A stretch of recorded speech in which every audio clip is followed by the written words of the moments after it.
Panahon ng pagkakataon, ibabalik ba ang kahapon?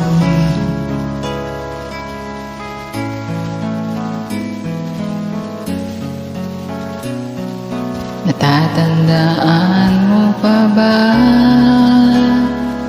nang tayong dalawa ay una nagkita? Panahon ng kamusmusan,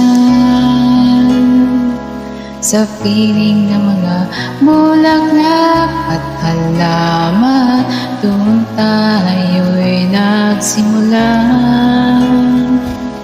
mangarap at tumulong.